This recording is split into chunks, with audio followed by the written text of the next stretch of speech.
ओम शांति। आज बाबा की 5 तारीख की मुरली है। बाबा ने बताया, मीठे बच्चे अब घर जाना है, इसीलिए आत्म अभिमानी बनो। एक बाप को याद करो तो अंत मति सो गति हो जाएगी। प्रश्न है, वंडरफुल बाप ने तुम्हें कौन सा एक वंडरफुल राज सुनाया है? बाबा कहते, बच्चे ये अनादि अविनाशी ड्रामा बना हुआ है, इसमें हर एक का पार्ट नूंधा हुआ है। कुछ भी होता है, नथिंग न्यू। बाप कहते हैं, बच्चे इसमें मेरी भी कोई बड़ाई नहीं, मैं भी ड्रामा के बंधन में बांधा हुआ हूँ।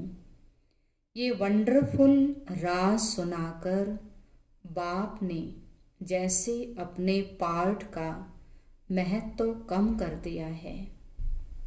गीत है, आखिर वह दिन आया आज जिसका हमें था इंतजार। ओम शांति। मीठे मीठे रूहानी बच्चे यह गीत गा रहे हैं।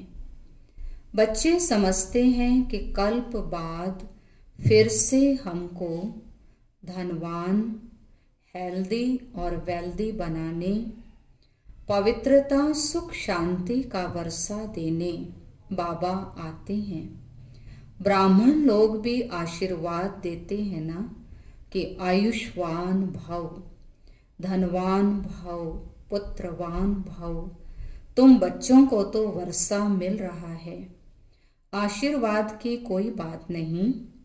बच्चे पढ़ रहे हैं, जानते हैं 5000 वर्ष पहले भी हमको बाप ने आकर मनुष्य से देवता, नर से नारायण बनने की शिक्षा दी थी। बच्चे जो पढ़ते हैं वह जानते हैं हम क्या पढ़ रहे हैं, पढ़ाने वाला कौन है। उनमें भी नंबरवार पुरुषार्थ अनुसार जानते हैं। यह तो कहेंगे ही कि हम बच्चों को मालूम है कि ये राजधानी स्थापन हो रही है, पार्डिटी किंगडम स्थापन हो रही है, आदि सनातन देवी देवता धर्म की स्थापना हो रही है। पहले शूद्र थे, फिर ब्राह्मण बने, फिर देवता बनना है। दुनिया में किसी को ये पता नहीं कि अभी हम शूद्र वर्ण के हैं। तुम बच्चे समझते हो, यह तो सत्य बात है। बाप सत्य बताकर सचखंड की स्थापना कर रहे हैं। सतयुग में झूठ पाप आदि कुछ भी नहीं होता। कलयुग में ही अजामिल पाप आत्माएं होती हैं। ये समय बिल्कुल रौरव नरक का ही है। दिन प्रतिदिन रौरव नरक दिखाई पड़ेगा। मनुष्य ऐसा ऐसा कर्तव्य करते रहेंगे जो समझेंगे बिल्कुल ही तमोप्रधान दुनिया बनती जा रही है। इसमें भी काम महाशत्रु है। कोई मुश्किल पवित्र शुद्ध रह सकता है। आगे फकीर लोग कहते थे, ऐसा कलयुग आएगा जो 12-13 वर्ष की कुमारियां संतान पैदा करेंगी। अब वह समय है। कुमार कुमारियां आदि सब गंध करते रहते हैं। जब बिल्कुल ही तमोप्रधान बन जाते हैं, तब बाबा कहते, मैं आता हूँ।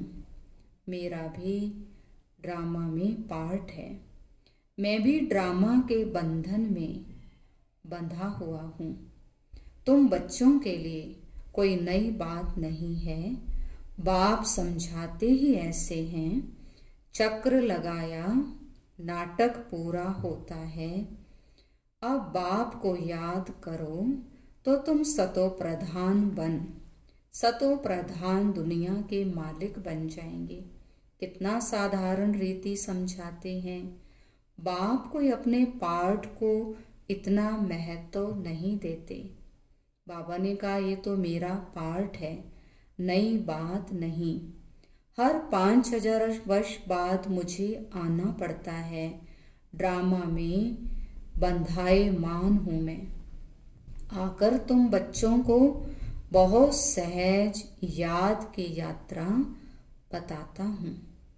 अंत मते सो गति, वह इस समय के लिए ही गाया है, कहा गया है। सब बाबा ने कहा ये अंत काल है ना। बाप युक्ति बताते हैं, मामेकम याद करो तो सतो प्रधान बन जाएंगे। बच्चे भी समझते हैं हम नई दुनिया के मालिक बनेंगे। बाप घड़ी घड़ी कहते हैं नथिंग न्यू। एक जिन की कहानी सुनाते हैं ना, उसने कहा काम दो, तो कहा सीढ़ी उतरो और चढ़ो। बाप भी कहते हैं यह खेल भी उतरने और चढ़ने का है। पतित से पावन, पावन से पतित बनना है। यह कोई मुश्किल बात नहीं है बहुत सहज। परंतु युद्ध कौन सी है, यह ना समझने के कारण शास्त्रों में लड़ाई की बात लिख दी है। वास्तव में माया रावण पर जीत पाना तो बहुत बड़ी लड़ाई है। बच्चे देखते हैं हम घड़ी घड़ी बाप को याद करते हैं, फिर याद टूट जाती है। माया दीवा बुझा देती है। इस पर गुलब कावली की भी कहानी है। बच्चे जीत पाते हैं, बहुत अच्छे चलते हैं, फिर माया आकर दीवा बुझा देती है।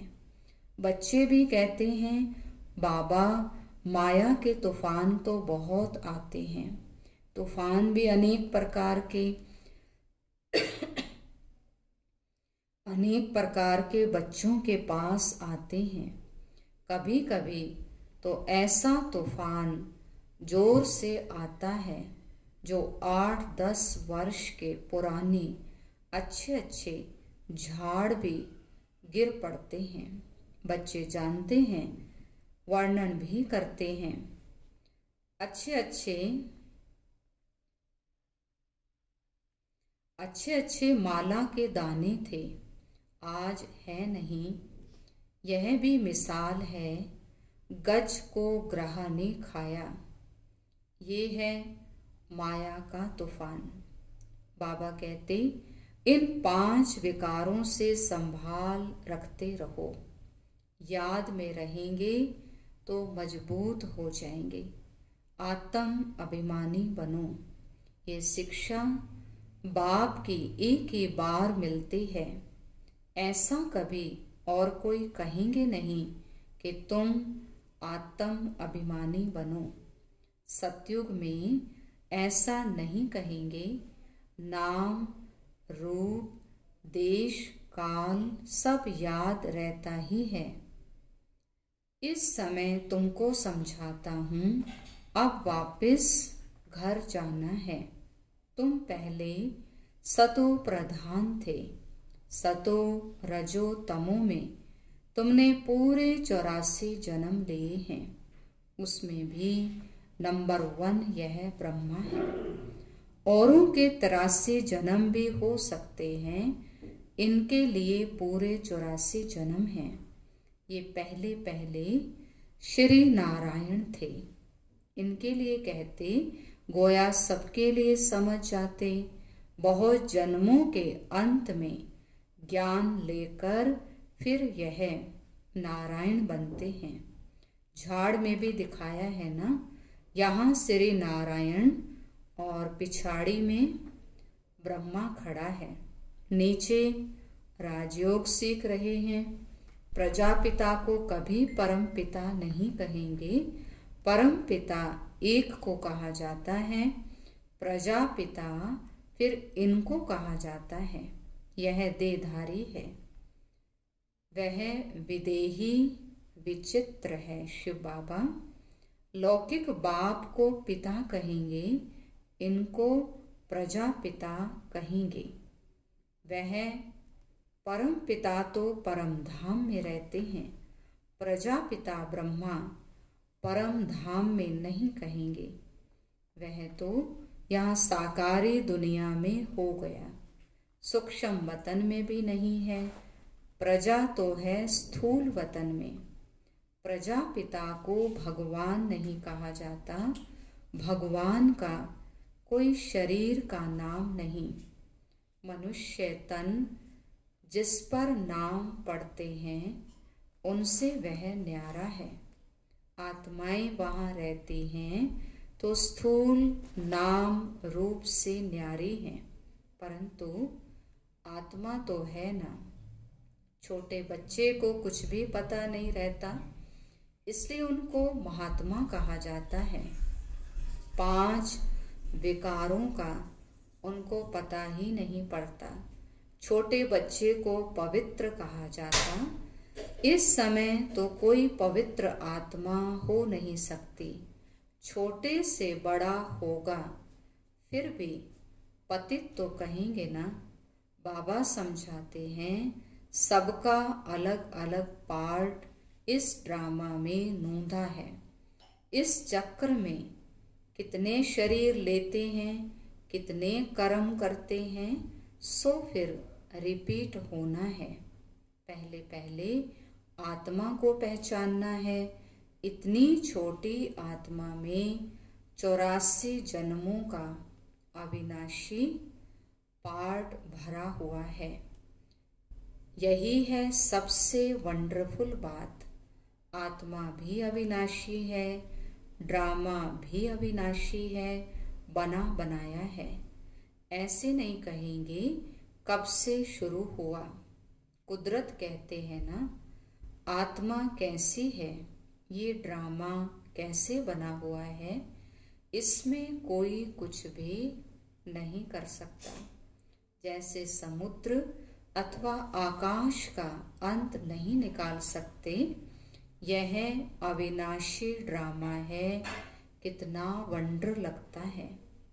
जैसे बाबा वंडरफुल, वैसे ज्ञान भी बड़ा वंडरफुल है। कभी कोई बता ना सके।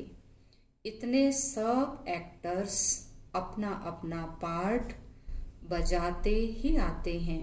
नाटक कब बना, ये कोई प्रश्न उठा नहीं सकता। बहुत कहते हैं भगवान को क्या पड़ी थी जो दुख सुख की दुनिया बैठ बनाई। बाबा ने कहा यह तो अनादि है, प्रलय आदि होती नहीं, बनी बनाई है। ऐसे थोड़े कह सकते हैं यह क्यों बनाई। आत्मा का ज्ञान भी बाप तुमको तब सुनाते हैं जब समझदार बनते हो, तो तुम दिन प्रतिदिन उन्नति को पाते रहते हो। पहले पहले तो बाबा बहुत थोड़ा थोड़ा सुनाता था, वंडरफुल बातें थी, फिर भी कशिश तो थी ना, उसने खींचा। भट्ठी की भी कशिश थी। शास्त्रों में फिर दिखाया है कृष्ण को कंसपुरी से निकाल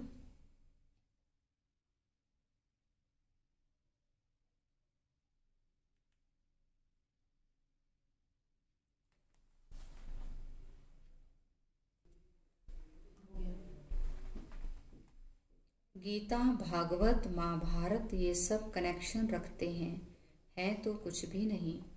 समझते हैं दशहरा आदि तो शुरू से चला आता है। रावण क्या चीज है ये भी कोई नहीं जानता।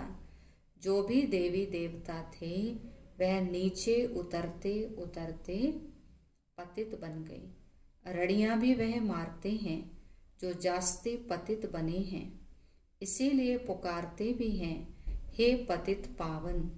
ये सब बातें बाबा समझाते हैं। सृष्टि चक्र के आदि मध्यांत को और कोई नहीं जानता।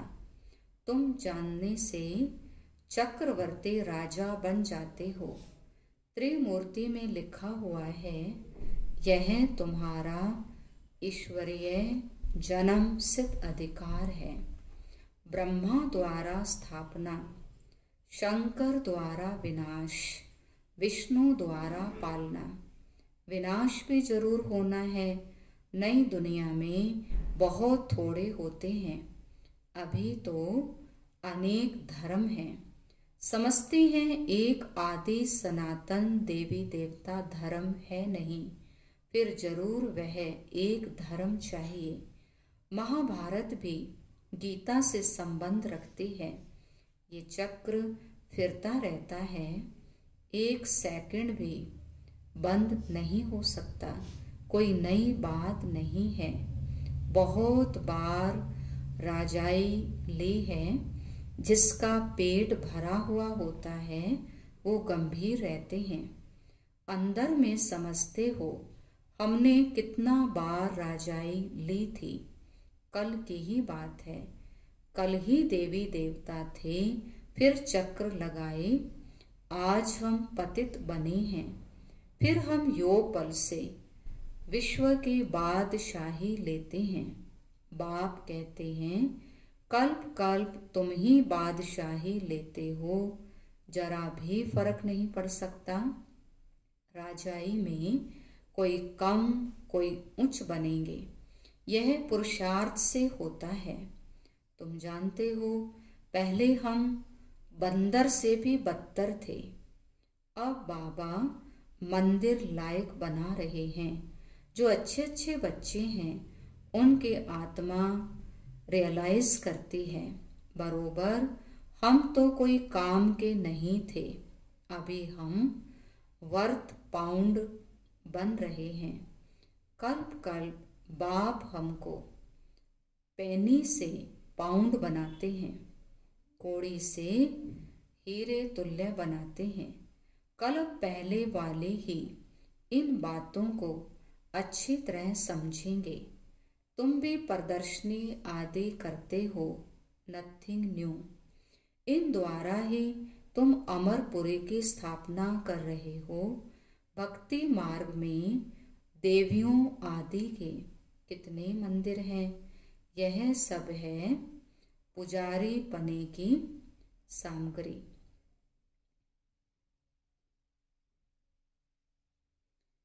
पूज्य पने की सामग्री कुछ भी नहीं। बाप कहते हैं पॉइंट समझाता हूं। आगे की ढेर पॉइंट्स तुम्हारे पास रखी हैं, वो अभी क्या करेंगे, ऐसे ही पड़ी रहती हैं। प्रेजेंट तो बाप दादा नई नई पॉइंट समझाते रहते हैं। आत्मा इतनी छोटी सी बिंदी है, उनमें सारा पार्ट भरा हुआ है। यह पॉइंट कोई आगे वाली कापियों में थोड़ी होगी। फिर पुरानी पॉइंट्स को तुम क्या करेंगे, पिछाड़ी के रिजल्ट ही काम आती है। बाप कहते हैं कल पहले भी तुमको ऐसे सुनाया था। नंबरवार पढ़ते रहते हैं, कोई सब्जेक्ट में नीचे ऊपर होते रहते हैं। व्यापार में भी ग्रहचारी बैठती है, इसमें हार्ट फेल नहीं होना है। इसमें हार्ट फेल नहीं होना होता है। फिर उठकर पुरुषार्थ किया जाता है। मनुष्य देवाला निकालते हैं, फिर धंधा आदि कर बहुत धनवान बन जाते हैं। यहाँ भी कोई विकारों में गिर पड़ते हैं, फिर भी बाप कहेंगे अच्छी तरह से पुरुषार्थ कर उच्च पद पाओ। फिर से चढ़ना शुरू करना चाहिए। बाप कहते हैं गिरे हो फिर चढ़ो। ऐसे बहुत हैं, गिरते हैं तो फिर चढ़ने की कोशिश करते हैं। बाबा मना थोड़े करेंगे। बाप जानते हैं ऐसे भी बहुत आएंगे। बाप कहेंगे पुरुषार्थ करो, फिर भी कुछ ना कुछ मददगार तो बन जाएंगे ना। ड्रामा प्लान अनुसार ही कहेंगे। बाप कहेंगे अच्छा बच्चे अब तृप्त हुए, बहुत गोते खाए, अब फिर से पुरुषार्थ करो। बेहद का बाप तो ऐसे कहेंगे ना। बाबा के पास कितने आते हैं मिलने। कहता हूँ बेहद के बाप का कहना नहीं मानेंगे, पवित्र नहीं बनेंगे। बाप आत्मा समझ आत्मा को कहते हैं तो तीर जरूर लगेगा। समझते समझो स्त्री को तीर लग जाता है तो कहेंगे हम तो प्रतिज्ञा करते हैं, पुरुष को नहीं लगता है। फिर आगे चलकर उनको भी चढ़ाने की कोशिश करेंगे। फिर ऐसे भी बहुत आते हैं जिनको स्त्री ज्ञान में लेकर आती है तो कहते हैं स्त्री हमारा गुरु है। वह ब्राह्मण लोग हथियाला बांधते समय कहते हैं ये तुम्हारा गुरु ईश्वर है। वहाँ बाप कहते तुम्हारा एक ही बाप सब कुछ है, मेरा तो एक दूसरा ना कोई। सब उनको ही याद करते हैं, उस एक से ही योग लगाना है। यह देह भी मेरी नहीं। अच्छा, मीठे मीठे सिकिलधे बच्चों प्रति मात पिता बाप दादा का याद प्यार और गुड मॉर्निंग। रूहानी बाप की रूहानी बच्चों को नमस्ते। हम रूहानी बच्चों की रूहानी बाप को नमस्ते नमस्ते। Diamond morning, good morning. मुख्य सार, कोई भी ग्रहचारी आती है तो दिल शिकस्त होकर बैठ नहीं जाना है। फिर से पुरुषार्थ कर बाप की याद में रह उच्च पद पाना है। स्वयं की स्थिति याद से ऐसी मजबूत बनानी है जो कोई भी माया का तूफान वार न कर सके। विकारों से अपने संभाल करते रहना है। आज वरदान दिया बाबा ने, त्रिकालदर्शी और साक्षी दृष्टा बन, हर कर्म करते बंधन मुक्त स्थिति के अनुभव द्वारा दृष्टांत रूप भव। त्रिकालदर्शी और साक्षी दृष्टा बन, हर कर्म करते बंधन मुक्त स्थिति के अनुभव द्वारा दृष्टांत रूप भव। यदि त्रिकालदर्शी स्टेज पर स्थित हो, कर्म के आदि मध्य अंत को जानकर कर्म करते हो, तो कोई भी कर्म विकर्म नहीं हो सकता है, सदा सुकर्म होगा। ऐसे ही साक्षी दृष्टा बन कर्म करने से कोई भी कर्म के बंधन में कर्म बंधनी आत्मा नहीं बनेंगे। कर्म का फल श्रेष्ठ होने के कारण कर्म संबंध में आएंगे, बंधन में नहीं। कर्म करते न्यारे और प्यारे रहेंगे तो अनेक आत्माओं के सामने दृष्टांत रूप अर्थात एग्जाम्पल बन जाएंगे। स्लोगन है, जो मन से सदा संतुष्ट है वही डबल लाइट है। जो मन से सदा संतुष्ट है वही डबल लाइट है। ओम शांति।